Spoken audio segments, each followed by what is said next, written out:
3 días y van 3.500 personas. O sea, cabros, esto no prendió, no son más choros, no se han ganado el apoyo de la población. Esto no prendió, no.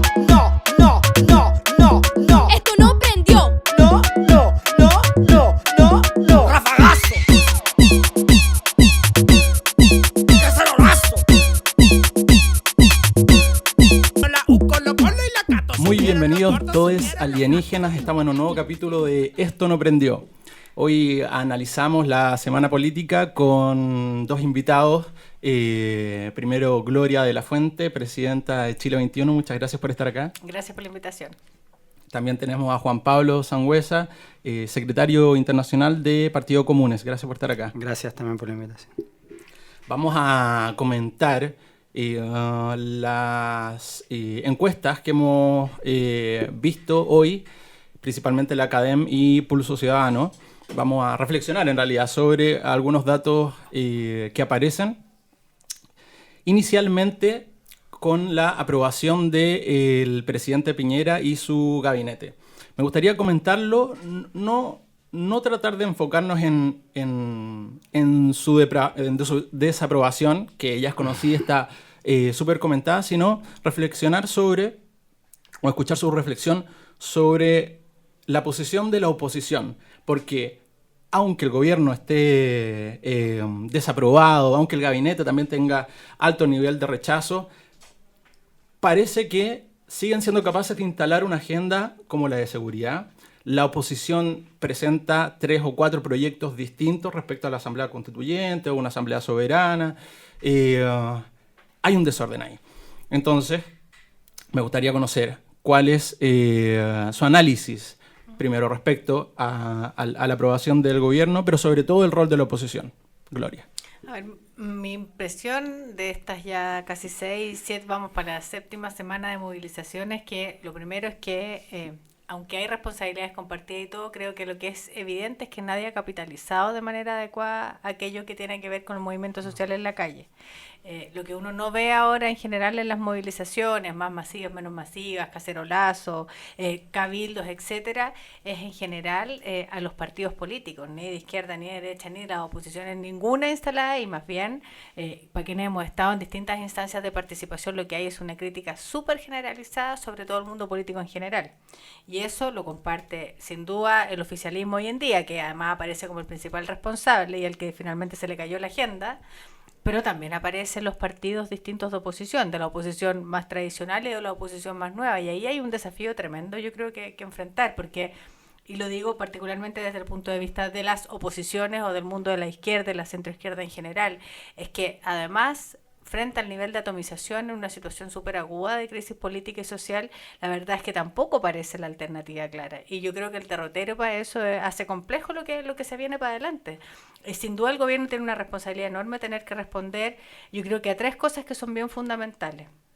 Lo primero es como la agenda orden público y el tema de derechos humanos, sin duda, porque ahí hay una cuestión súper relevante que tenemos que enfrentar con harta fuerza. El movimiento empieza a debilitarse en la medida que la imagen que empieza a quedar es los hechos de vandalismo, ¿no? Y no la demanda masiva, que es muy distinta a aquello, y se empieza a confundir.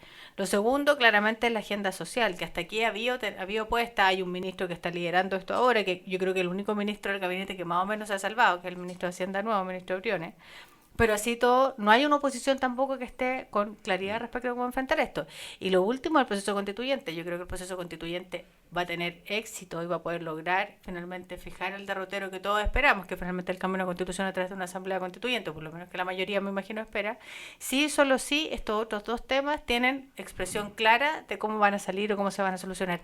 De lo contrario, creo que va a ser muy difícil. Juan Pablo.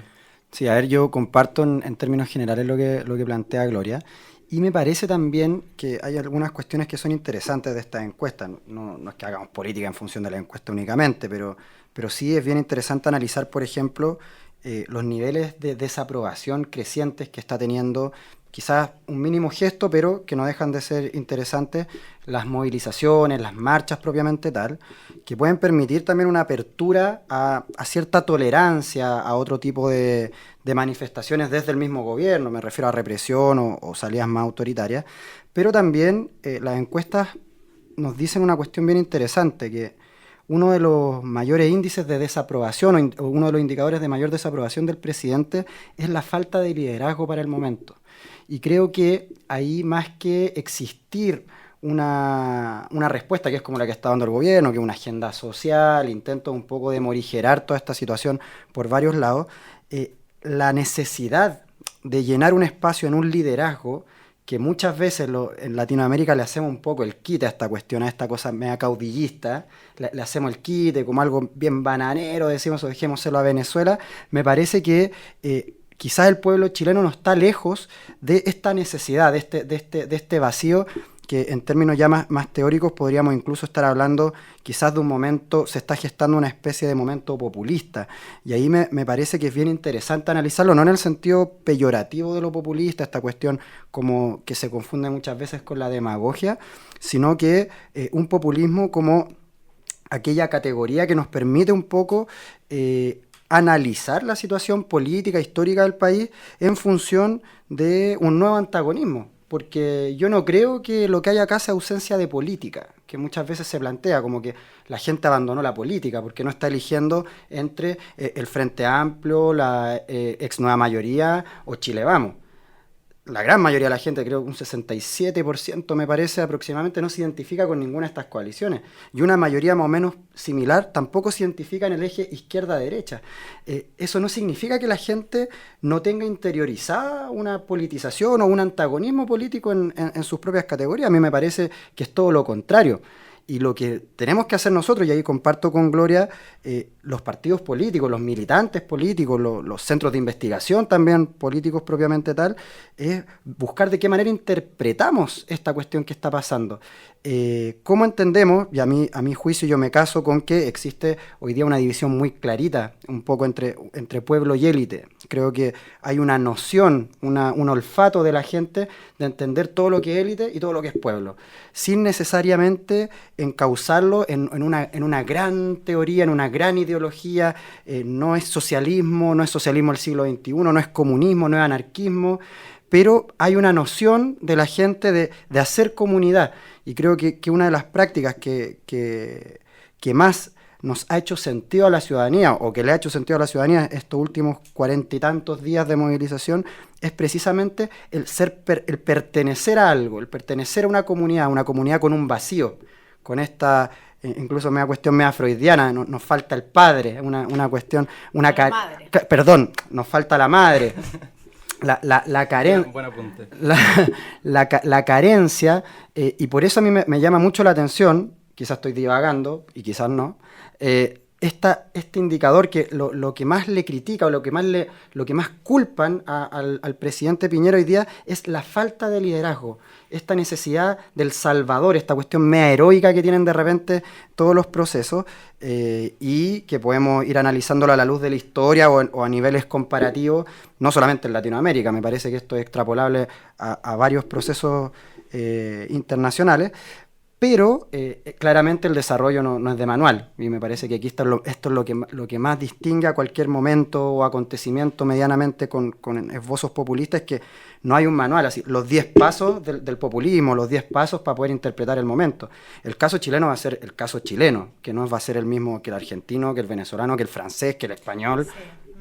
Yo creo que he tenido un punto súper relevante, que es cómo uno logra comprender lo que está, y que comprender lo que pasa es como, en el fondo, tratar de comprender la violencia, en el fondo no justificarla, es tratar de buscar respuestas adecuadas para fenómenos que en el fondo ocurren en la sociedad. Yo creo que acá confluyeron varias cosas. Una de las cosas que confluyó, y esto mirando lo que tú decías al principio, esta lógica de las élites, esta idea de la postdemocracia, de hecho, que escriben algunos politólogos en particular, se hace un poco de cargo de eso. Y me acuerdo, hace una semana atrás, si no me equivoco, el Time, así como la portada del Time era Elites Party is Over, ¿no? Sí, como sí. la fiesta se acabó. Porque efectivamente lo que hay en las democracias en el mundo, no solamente en la nuestra, es un movimiento súper contra las élites. Y eso no es otra cosa que una llamada de atención súper relevante a los fracasos de la democracia representativa, de la democracia liberal en su vertiente representativa, ¿no? Que finalmente generó esta distancia enorme entre las personas, entre los ciudadanos y en el fondo las capas dominantes, que hizo como esta situación imposible. Y lo que hemos visto con distintos, en el fondo, matices en distintos lugares del mundo, es un poco eso, ¿no? Es esta rebelión contra las élites que en el fondo se supone nos representaban, pero en realidad hace mucho rato tomaron distancia de nosotros. Eso confluye en países como el nuestro, además, y por eso lo del populismo es un peligro inminente para nosotros, confluye además con una graduación permanente de las instituciones, de todas las instituciones. Si hay algo que ha sido distinto en esta coyuntura particular, o en esta fractura que hemos visto ahora en el sistema político chileno, es que no ha habido una autoridad moral, social, intelectual, ética, política, etcétera, que se pueda parar y digan, chiquillo, este es el camino. No hay quien, ni los bomberos, y los bomberos en el fondo son probablemente la institución hoy en día más valorada.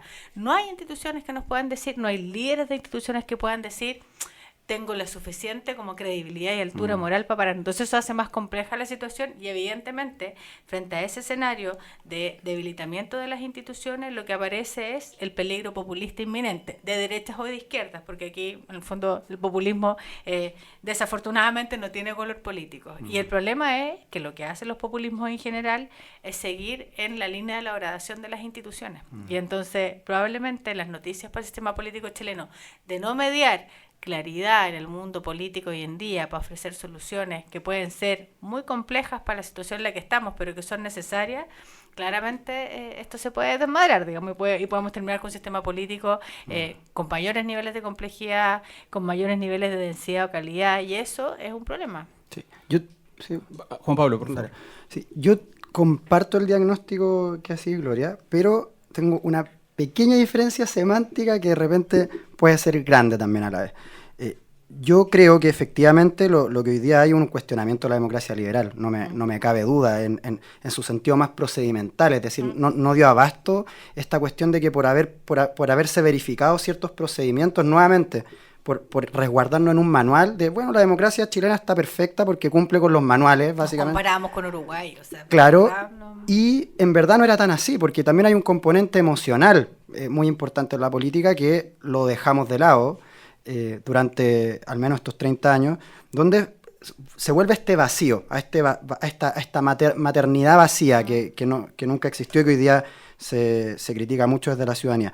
Pero yo el populismo, lejos de verlo como un peligro propiamente tal, lo veo como una oportunidad también y un dato de la causa. ¿Sí? Me parece que hoy día cuando yo hablo como de esta cuestión de que se está gestando un momento populista, difícilmente me estoy refiriendo a la capacidad que tengamos de poder interferir en ello. Esto es una cuestión que yo creo que se va gestando hace décadas y que hoy día tiene una expresión muy clara, que es esta división pueblo-élite, y yo ahí comparto también, ¿no? La división pueblo-élite no se da tanto en términos de un programa social determinado, ni en torno a demandas determinadas, ni siquiera una identidad ideológica determinada. Es simplemente una noción de que estamos abajo y hay otros que están arriba, y que nuestros problemas, lo que más nos aqueja, es por culpa de ellos, no nuestro. Y eso también se dice en relación con lo que tú planteas, que hay como una especie de momento destituyente también, como vamos por la cabeza de cualquiera, el que la asoma un poquito, guillotina, y eso también, y yo ahí creo que hay un peligro, evidentemente. Pero creo que la lógica populista en cuanto nos permite desenredar, me parece, esta cuestión que estaba enredada un poco entre una democracia liberal que aparentemente no hacía tanto sentido a la ciudadanía o que no resolvía tanto las cuestiones, un procedimiento que no hacía tanto efecto. Claramente tenemos un momento de desorden, es decir, hoy día todo es cuestionable, vemos un París y repuntando en la encuesta, una cosa que uno diría, pero ¿por qué? No lo entendemos.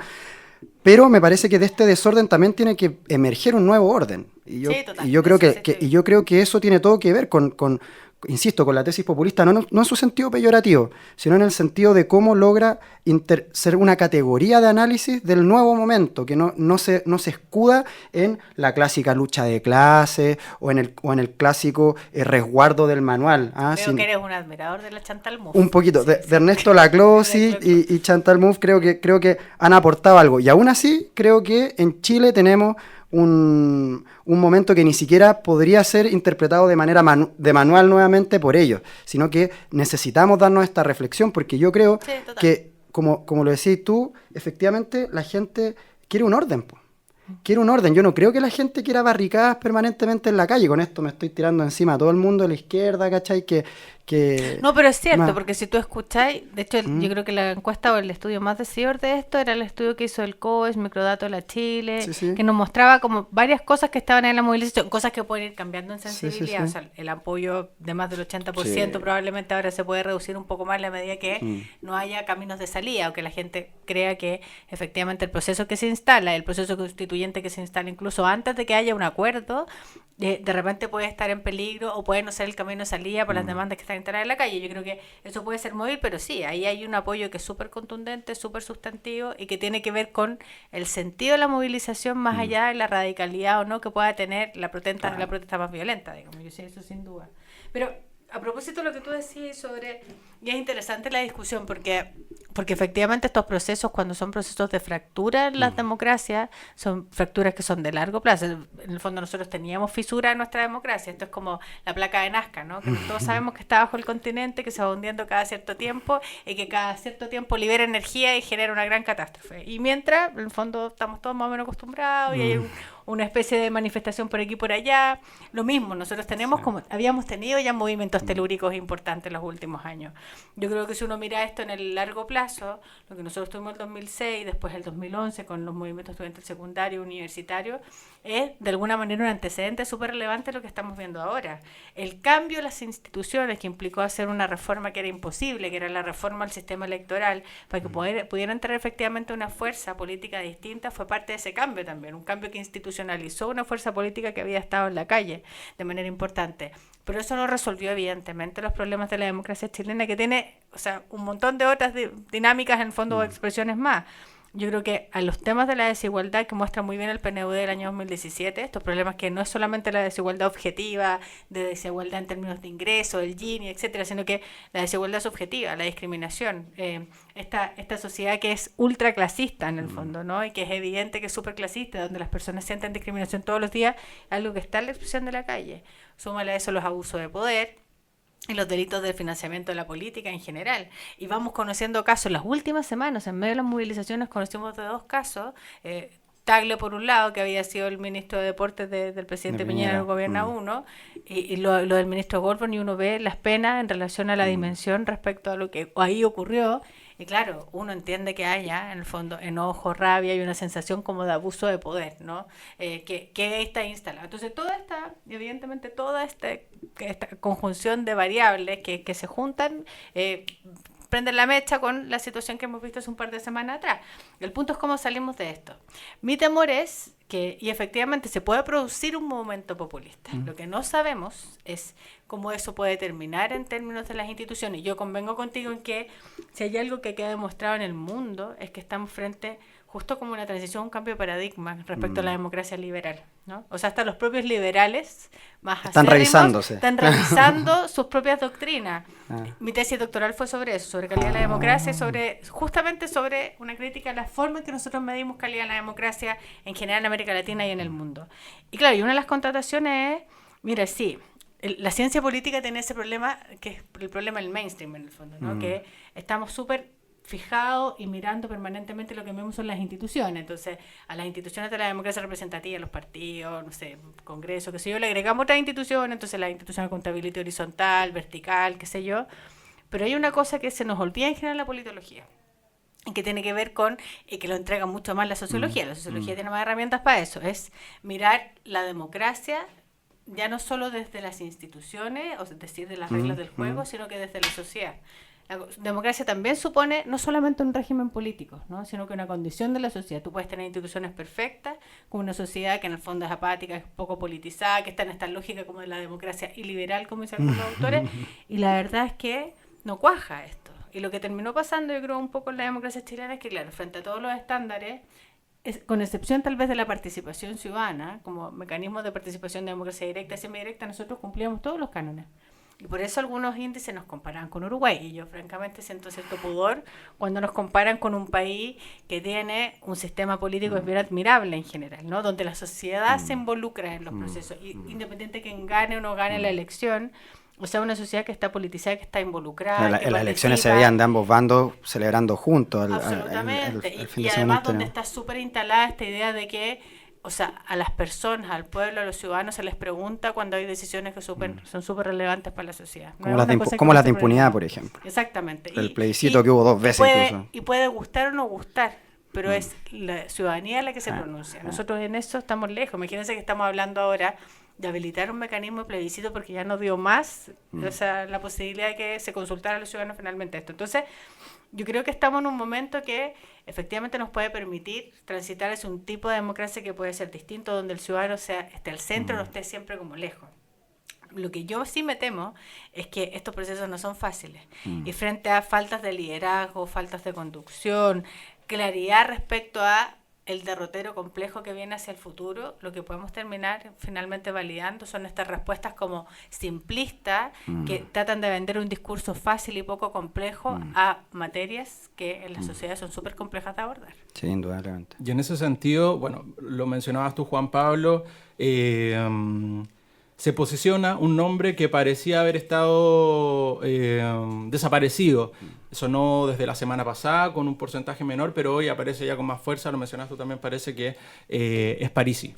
Tengo 2 preguntas. Uno, la primera, tú hablaste que podíamos llegar a condiciones de un momento populista, pero no lo estábamos. O sea, más bien en la tesis no lo dije yo más bien repliqué lo que decía Juan Pablo. Tú, pero por lo tanto, ¿crees que estamos a puertas de un momento populista? ¿Se puede hablar de un momento populista en Chile o aún no? O sea, ¿sabes qué? Yo creo que esto está muy condicionado. Es tan fuerte la coyuntura para determinar lo que viene hacia adelante que, por ejemplo, pensemos escenarios hipotéticos posibles. A ver. Que fracasara finalmente la posibilidad de que haya acuerdo respecto al plebiscito y que no tengamos plebiscito ni tengamos proceso constituyente. Yo creo que la sensación de traición probablemente desde la ciudadanía por el costo enorme además que esto ha tenido, porque esto es agenda social sin duda, es orden público, de derechos humanos, pero también es el camino de salida que el mundo político le puede ofrecer a la ciudadanía. Si se traiciona esa posibilidad, yo creo que entramos en una especie de horadación mayor del mundo político en general, que ya no gozaba de mucho prestigio. El acuerdo, o sea, sostener el acuerdo, yo soy de las que cree firmemente en ese acuerdo y que hay que defenderlo y apoyarlo y ver cómo en el fondo efectivamente se garantiza, pero si no somos capaces de levantar eso, esto va a ser leído como la traición, el acuerdo de 4 paredes, vamos a volver al mismo escenario anterior y eso genera, yo creo que un escenario aún peor en términos de qué es lo que va a pasar. En el fondo vamos a estar muy cerca, porque yo creo que estábamos muy cerca en la calle que yo ocurría, como que se vayan todos, ya no solo que se vaya el gobierno, el presidente, no, que se vayan todos, ¿no? ¿Qué es lo que pasó un poco en Argentina? Un poco en Argentina, y Argentina volvió a una dinámica que probablemente hoy en día también los tienen una especie de zapato chino. Vamos a ver qué va a pasar con lo de Fernández, pero finalmente... Tuvieron 5 presidentes en 2 meses, Claro. 2 semanas, no sé, una cosa. Que se una juntó cosa con el loca. corralito de la crisis. O sea, económica. acá Y para la nosotros Cuba saliendo es con un impensable, era helicóptero. Piñera saliendo en un helicóptero, o sea, claro. son cuestiones, pero sí, yo comparto en general, pero también creo que esta cuestión un poco de, efectivamente, la deslegitimación tan importante que tenemos, tanto quienes llevan 20 años haciendo política institucional como quienes desde el Frente Amplio llevan un poquito menos, estamos todos en la misma. O sea, yo creo que acá es muy difícil generar estas distinciones. Es cosa de la encuesta, o sea, nos repartimos entre los partidos de la centroizquierda, podríamos decir, un 5%, 3%, es una cuestión tan marginal que difícilmente podríamos salir a celebrar con eso. Yo también comparto lo del acuerdo, yo creo que lo del acuerdo es una cuestión de responsabilidad política también, que es un poco lo que estamos llamados los partidos, a tener responsabilidad política con el país. Yo creo que desconocer que existen actores como el oficialismo y sus partidos políticos, como el gobierno, como las Fuerzas Armadas, es hacer política para uno mismo. Nosotros estamos haciendo política precisamente para el país. Por tanto, creo que el acuerdo es un indicador claro de que la correlación de fuerza no la elegimos nosotros primero, que la política no se hace con los amigos, que la política no se hace con tu familia, sino que la política se hace con un adversario.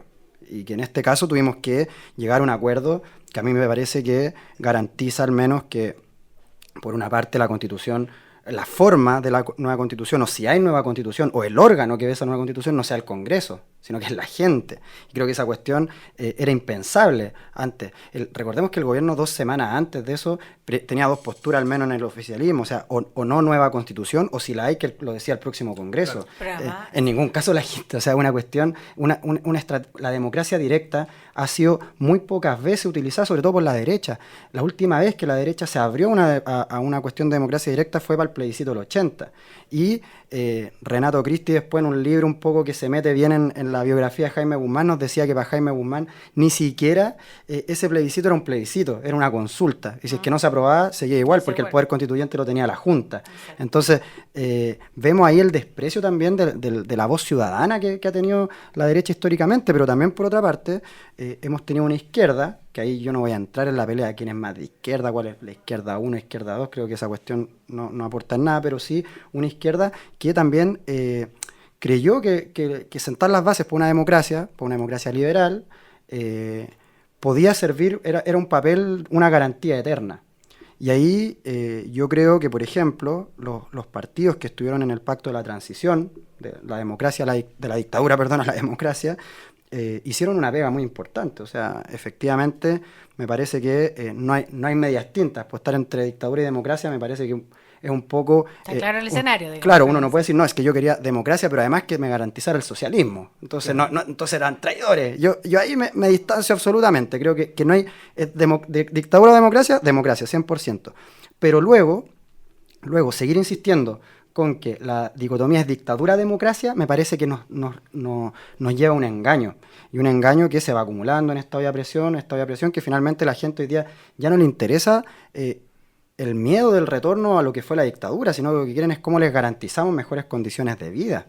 Y ahí lo que hay que hacer es una revisión completa, una revisión absoluta dentro de los partidos, dentro de los mismos ideólogos de los partidos políticos. Es decir, no hay verdades reveladas. Y ahí yo creo que, Gloria, tú planteas una cuestión que es súper importante, que es efectivamente la incertidumbre.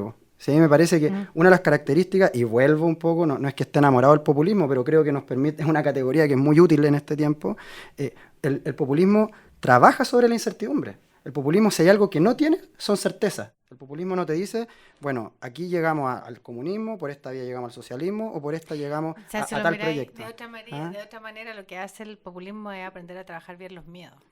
Claro, los miedos y la incertidumbre. O sea, es decir, hoy día, yo comparto, hay un momento de incertidumbre total. Mañana puede cambiar el escenario, pasado mañana puede cambiar, y es porque hay una correlación de fuerza que no se daba anteriormente. Hoy día, evidentemente, hay un actor fundamental que es la gente, que presiona en las calles, que los cacerolazos, pero que también con su opinión va generando. O sea, nosotros hoy día no estaríamos hablando de esto si es que no fuera porque la gente, en su opinión, sean los que salen o no a las calles, nos están diciendo que el presidente tiene un 4% de aprobación. O sea, a mí me parece que ni siquiera podemos hablar de aprobación. Yo recuerdo, no sé si fue Piñera, pero en el gobierno de Bachelet, cuando tenía un 20 y algo, 30 y algo, Piñera decía, me parece que nadie puede gobernar con esos niveles de aprobación. De hecho, y una cuestión que tú decías... Salía hoy día, por ahí lo vi en Twitter, en una portada de La Segunda, que además la imagen era bien cruda, porque era la presidenta Bachelet con una actitud como así, compungida, y el gobierno, o sea, y Piñera pidiéndole como candidato presidencial, pidiéndole que por favor en el fondo reaccionara, que aquí había algo que hacer, y él al lado en una foto como ya muy de campaña. Yo creo que es bien decidor, probablemente no vamos a ver esos titulares al revés. Claro, no, difícilmente. Sabemos cómo funciona mucho de esto, pero lo que sí creo es que es súper relevante pensar en cómo empezamos a encontrar caminos entonces, justamente para evitar, si suponemos que el momento populista es inevitable, ¿cómo hacemos que ese momento populista finalmente no se lleve por detrás de todas las instituciones? Hay un paper súper interesante, esto es como un poco latero, pero es súper interesante de Pippa Norrie y de Ronald Inglehart que tratan de hacer una tesis respecto al por qué existió Brexit y por qué en el fondo ganó Trump en Estados Unidos, y ellos plantean como dos tesis súper relevantes. Uno que tiene que ver con los cambios de la economía en Estados Unidos, y entonces esta transformación del mundo, esta como era postfordiana, finalmente planteó también una serie de desafíos que el gobierno progresista de Obama no pudo ver, ¿no? Entonces no fue capaz. Pero la segunda tesis, que me gusta mucho más todavía, tiene que ver con lo que ellos llaman como una especie de contrarrevolución conservadora. Y que esta idea de que en realidad avanzamos de manera tan importante en estas agendas, como de instalar esta idea de los nuevos derechos, estas como políticas civilizatorias, y vamos con el matrimonio igualitario, que de repente dejamos de ver que había un segmento de la población que estaba en otra tesis, y que en realidad esta cuestión no le empezó a gustar y se fue en esta contraola como más conservadora. No es el caso nuestro, porque tenemos probablemente otras dinámicas también, son otros los temas que se han levantado, pero no es menor que, por ejemplo, no haya nadie defendiendo parte importante de la agenda como de los temas más civilizatorios, que parte importante de la izquierda ha levantado con harta fuerza, y que lo que se instala en la calle son cosas que son consignas que son súper relevantes, que tienen que ver con la salud, con las pensiones. Algo del movimiento de las pensiones ha habido súper relevante en los últimos años, pero el movimiento respecto a la salud, respecto a las pensiones, respecto a la educación ha venido más bien de otros espacios, no necesariamente del espacio de la propuesta de la política, porque la política lo que nos ha hecho es hacerse cargo de la transformación estructural de esto. O sea, esto no es una manera de... Esto no es si es más o menos AFP.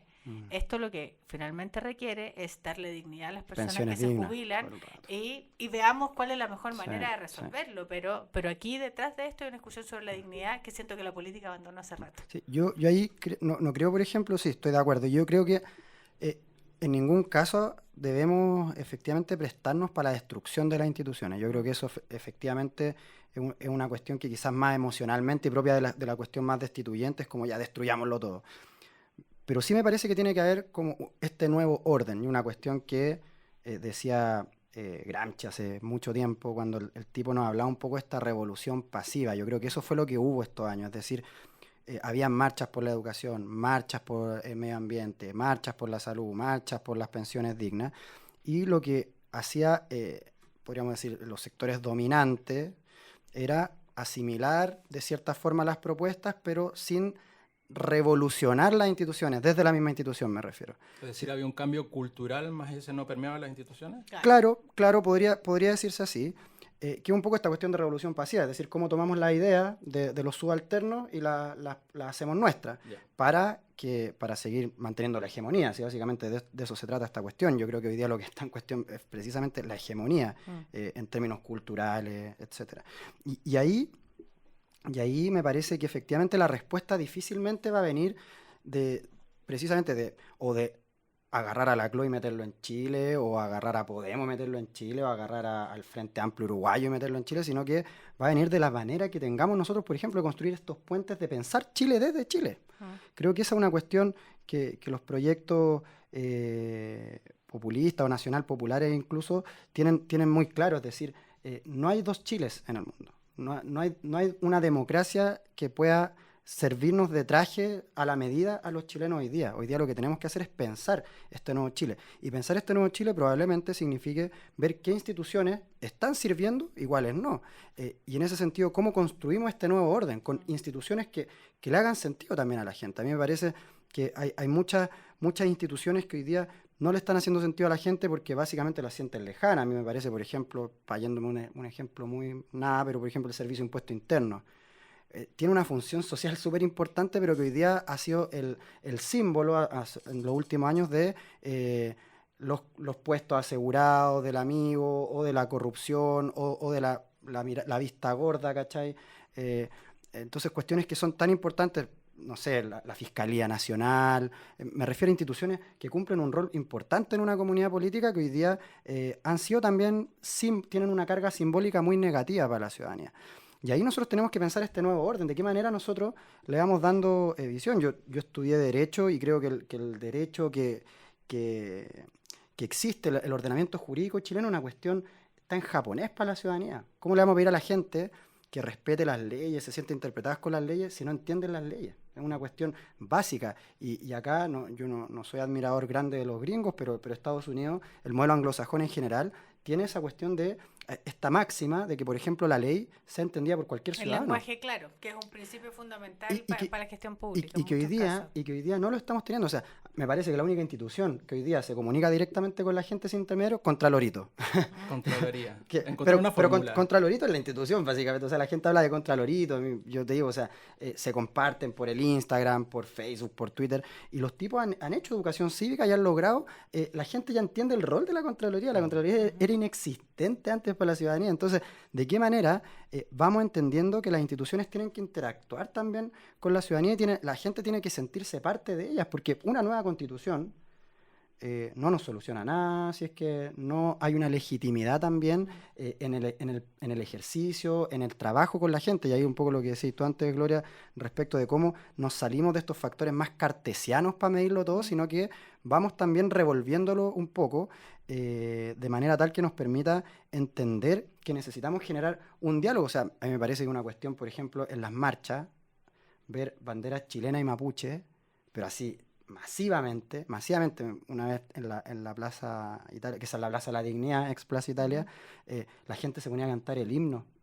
Y yo decía, Cuando en otra época, cuando eran solo estudiantes, la bandera estaba dada da vuelta. vuelta en negro. Entonces uno dice, hay algo acá, ¿esto será la izquierda? Yo digo, no es la izquierda propiamente tal. O sea, yo creo que está en la órbita de las demandas más vinculadas a la Sí. izquierda, pero no tiene una expresión político-partidaria. Si ese es el Claro, pero cantar el himno, ¿cachai? O sea, es una cuestión que generalmente conceptos como la patria, la sí, nación, o sea, sí, sí, son sí, cuestiones sí, que sí. están hoy día Sí, ahí, que están y que ahí nosotros instaladas. también tenemos que saber revisarnos como proyectos políticos y decir de qué manera estamos a la altura también de esta ciudadanía. Porque hoy día creo que lo que hay no es que la ciudadanía no está a la altura de la alta política, sino que la política ya Dejó de conectarse con dejó las de personas. conectarse. Y esa es nuestra responsabilidad, no de la ciudadanía, es lo que creo yo, ¿no? Y por eso revisar también las categorías propias es súper importante, Sí. porque a veces, si no, tendemos rápidamente a como validar discursos súper fascistas, por ejemplo, en la lógica de la movilización. La solución inmediata. O, claro, Claro. o tendemos a la lógica súper populista instalada como la única solución y de repente nos mareamos y nos equivocamos también. Y yo creo que hay que entender mejor las categorías de aquello que está pasando hoy en día y revisarnos así sin duda nosotros mismos. Y yo me quería agarrar del concepto que se apropió un poco de la conversación que tenía que ver con el populismo y que me explicaran una distinción. Yo mencionaban ustedes a Chantal Mouffe. Yo en algún momento... Y Ernesto Laclau. Y Ernesto Laclau. La escuché decir que el populismo, o el populismo de izquierda, mejor dicho, podía ser una oportunidad para profundizar la democracia. Me gustaría, más que nada, conocer cuál es la distinción entre populismo, o la diferencia, mejor dicho, entre populismo de izquierda y populismo de derecha, porque nosotros hablamos como populismo como un concepto único. Sí, pero es que no es tan difícil. A mí sí, yo creo que ahí podemos dar una diferencia. Yo tengo una discusión seria con las tesis de la Chantal Mouffe y lo del populismo. Tal vez porque Gloria. soy de las personas que cree todavía que la democracia como la conocimos, la democracia liberal, tiene un montón de imperfecciones que yo creo que de las que hay que hacerse cargo. Decía hace un rato atrás, yo creo que la lógica de la participación, por ejemplo, del rol que tienen los ciudadanos, es un rol que la democracia liberal olvidó, absolutamente. Pero sí me parece que varias de las instituciones de la democracia liberal transformadas debieran ser instituciones en las que nosotros debiéramos pensar en el futuro. Es decir, no es solo la separación de poderes, es también la existencia de otras instituciones que cumplen el rol de hacer la rendición de cuentas o la accountability horizontal o vertical o social en las sociedades. Yo lo digo, por ejemplo, desde mi experiencia. Yo soy consejera del Consejo para la Transparencia hoy en día en Chile, que es una institución que lo que hace es básicamente hacer accountability social. ¿Por qué? Porque pone al servicio de la ciudadanía un instrumento que te permite hacer la rendición de cuentas, entre otras cosas, ejercer derecho, etcétera. Pero yo veo claramente una institución que tiene 10 años, que en este contexto probablemente nos falta mucho más hablar de manera más adecuada y tener un vínculo o una relación que sea mucho más cercana a la ciudadanía. Nosotros generamos un montón de decisiones, de amparo, Transparencín van a tener que quedar algo así. Claro, el corpóreo o buscar otra alternativa, pero claramente lo que nosotros vemos, por ejemplo, a 10 años de la existencia de la ley de transparencia es que en general el uso de la ley de transparencia está súper elitizado todavía en Chile. Hay gente en general que tiene más niveles educacionales, entonces tú llegas efectivamente a un segmento de la población pero que es menor y que cuando tú necesitas dotar a las personas de instrumentos que puedan hacer el control social de la política, de las instituciones, etcétera, hay algo que desarrollar ahí y probablemente el desafío nuestro va a ser eso. Bueno, ¿a qué voy con eso? Entonces, yo creo que es esta democracia, como nosotros la conocimos, en la lógica del cambio de paradigma, esta democracia liberal que tiene que transformarse a sí misma. Y por eso creo que ese es el camino, y me cuesta creer un camino que sea el camino populista, entendiendo que el populismo de derecha y de izquierda, básicamente su distinción está radicada en el tipo de discurso que tú instalas. Probablemente el populismo de derecha se hace mucho más cargo del orden, de la estructura, de la autoridad, en una lógica de relación con el ciudadano más interpelándolo directamente, y el populismo de izquierda hace otra cosa y pone el énfasis en el tema social, la igualdad, etcétera. Pero en cualquier caso, a mí lo que me pasa en general, incluso asumiendo que puede haber históricamente un momento populista, es que yo siento que es inevitable que oraden las instituciones. Y si se oradan las instituciones, finalmente los que pierden en realidad poder son las propias personas. Sí. Yo ahí, tomando un poco lo último que dice Gloria, yo creo que más que horadar las instituciones, las remecen. Y evidentemente en un proceso de remesón de instituciones o de autocrítica y crítica y dialéctica de las instituciones, hay que reformarlas. O sea, no es porque estén bien que está pasando eso. Ahora, yo no creo que la solución sea destruirlas, sí creo que hay que construir este nuevo orden, ¿no? Es una cuestión media que suena general, pero se necesita esa. La gente quiere garantías hoy día. La gente no quiere que tú le digas, mira, bueno, si nos seguimos movilizando 40 años más y seguimos en la calle y seguimos poniendo el cuerpo, probablemente algo cambie. Es una cuestión, me parece, muy infantil. No digo, acá nadie lo ha planteado, pero me parece que es una cuestión que muchas veces incluso se plantea así. La cosa va mucho más rápida y lo que necesitamos nosotros rápidamente es ver de qué forma le damos garantía a la gente. Hay una confianza que se rompió. Bueno, ¿cómo nosotros garantizamos recomponer esa confianza? Entendiendo que no nos vamos a ir para la casa. Yo al menos como militante no pretendo irme para la casa, pretendo ver de qué forma le militamos a este momento.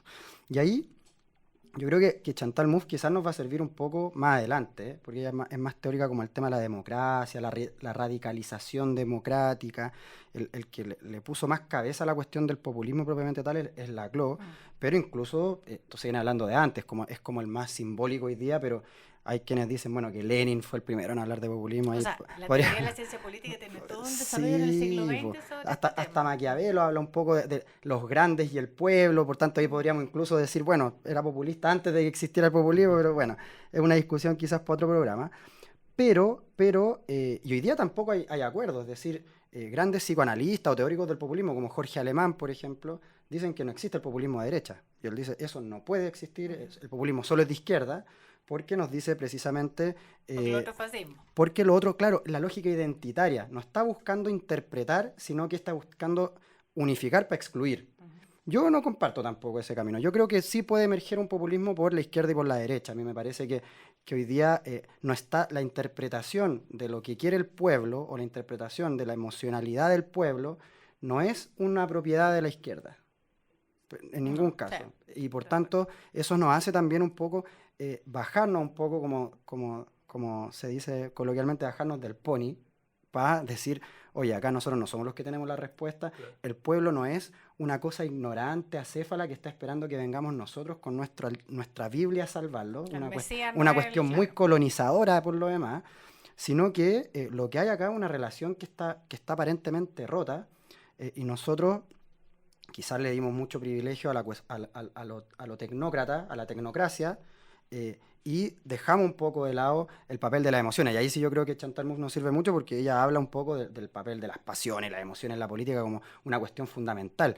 Y que a mí me parece, para quienes hayan visto el documental de los Chicago Boys, cuando al final del documental o película, los tipos dicen, pero entiendo por qué están marchando estos lolos, ¿sí? Está todo bien, yo no entiendo por qué marchan, están marchando porque están marchando de llenos, decían. Esa es una cuestión que claramente, volviendo más a la actualidad, cuando teníamos ministros mandándonos a comprar flores, ministros mandándonos a levantar más temprano, o que la gente va a hacer vida social, o que la gente, un ministro que hoy día en plena crisis sigue diciendo que el sistema de salud chileno es el mejor del mundo. Entonces es una cuestión que tú decís, el nivel de desconexión es tan fuerte que se explica precisamente muchas veces incluso los niveles de ebullición, que no necesariamente son democráticos, no necesariamente dentro de las instituciones. De los intelectuales también. Pues, o sea, había gente que muy famosa que escribe columnas en el Mercurio, que hablaba de la pulsión esta como generacional, y se tuvo que decir a los 3 días, porque la verdad es como estar desenchufado permanentemente. Yo creo que parte importante de las élites, la crisis de la élite que hablaba al principio es eso.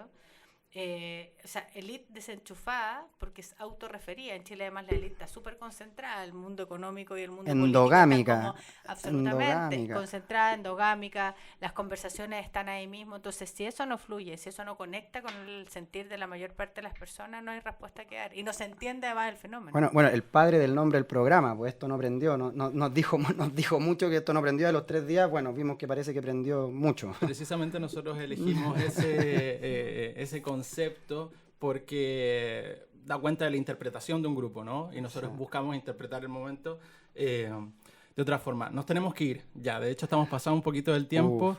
Les agradezco su presencia. Gloria, muchas gracias por estar con nosotros. Ojalá te tengamos nuevamente. Juan Pablo, muchas gracias por venir. Y nos vemos en el próximo capítulo. Que estén muy bien. Chao, chao.